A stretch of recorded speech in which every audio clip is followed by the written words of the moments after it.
नमस्कार, JJ news की इस खास रिपोर्ट में एक बार फिर से आपका स्वागत है। मैं शिवालिका। इस वक्त जेजे टीम की मौजूदगी हल्द्वानी के एसडीएम कोर्ट में है, जहां पे एक समाज श्रेष्ठ समाज संगठन द्वारा एक छोटा सा प्रदर्शन किया जा रहा है और प्रधानमंत्री को सीधा ज्ञापन सौंपा जा रहा है, क्योंकि कोचिंग सेंटरों में जो नियमों की अनदेखी हो रही है उस मामले के खिलाफ। तो चलिए जानते हैं लोगों से कि उनका क्या कहना है। नमस्कार मैम। नमस्कार। एसडीएम कोर्ट में इस वक्त आप मौजूद हैं, क्या कुछ पूरा मामला था?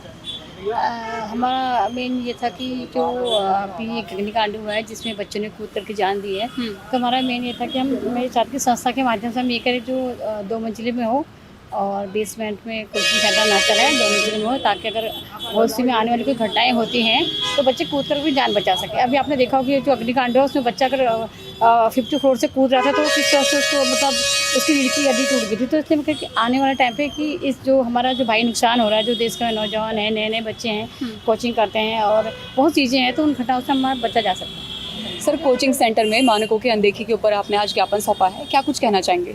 आज हमने एक समाज श्रेष्ठ समाज संस्था के माध्यम से हल्द्वानी सिटी मजिस्ट्रेट के द्वारा प्रधानमंत्री जी को एक पत्र दिया है।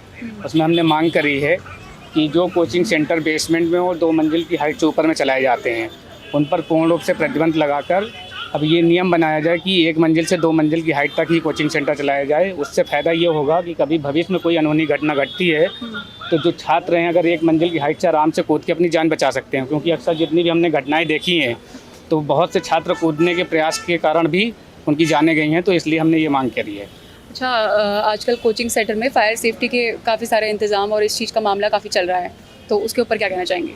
देखिए, कोचिंग सेंटर लगातार पिछले कई वर्षों से नियमों की अनदेखी कर रहे हैं और प्रशासन भी उसी समय तक जागता है जिस समय कोई घटना घटित हो जाती है। तो मुझे लगता है कि प्रशासन को, सरकार को सख्त निर्देश देने चाहिए और सख्ती से हमेशा 12 महीने पेश आना चाहिए। किसी प्रकार की इस तरह से नहीं कि जब घटना हो जाए और उसके बाद जागें और उसके बाद सील करें कोचिंग सेंटर, छापा मारें, वो ठीक नहीं है। हमेशा नियमों का पालन कराना चाहिए। मैम, जैसा कि आपको बताया लखनऊ में इतना बड़ा इंसिडेंट हुआ था, क्या कुछ कहना चाहेंगे? आज आपने ज्ञापन सौंपा है, क्या है पूरा मामला?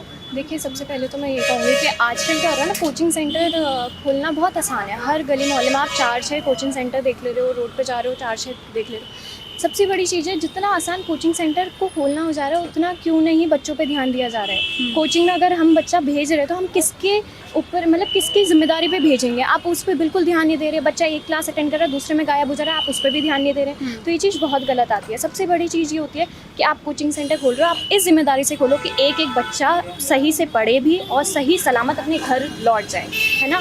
अब जैसे लखनऊ में इतना बड़ा मामला हुआ, ठीक है, सबसे बड़ी बात है बेसमेंट में कभी भी कोचिंग सेंटर नहीं बनानी चाहिए। साथ ही साथ दूसरी मंजिल पे नहीं बनानी चाहिए, है ना। कभी दुर्घटना घट गई कोई भी, तो बच्चा अगर पहली मंजिल से कूदेगा तो उसको बहुत ज़्यादा नहीं लगेगी, मतलब वो बच सकता है एटलीस्ट, ठीक है। ग्राउंड फ्लोर पे होगा, बाहर निकल सकता है। तो ऐसी और छोटी छोटी सेफ्टियों पे ध्यान रखा जाए, जैसे आग लग जाए या फिर कोई भी अर्थक्वेक आ रहा है तब भी बच्चा बाहर चले जाए, तो इन चीज़ों पे ध्यान रखना चाहिए। नमस्कार सर, अभी एक समाज श्रेष्ठ समाज द्वारा आपको एक ज्ञापन सौंपा गया है कि कोचिंग सेंटरों में जो मानकों की अनदेखी हो रही है उसके बारे में आपको क्या कुछ कहना चाहेंगे? क्या कुछ ज्ञापन में था? देखिए, अभी जो संस्था के लोग आए थे उनके द्वारा भी वही विषय उठाए गए हैं जो इस समय ज्वलंत है।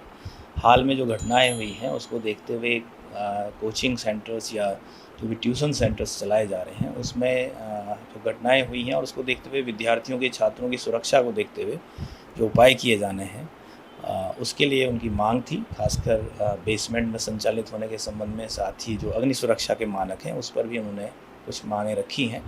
और इसमें ऑलरेडी जो कि जिला प्रशासन ने इसका संज्ञान लिया है, डीएम साहब के स्तर से एक कमेटी बनाते हुए आदेश किए गए हैं।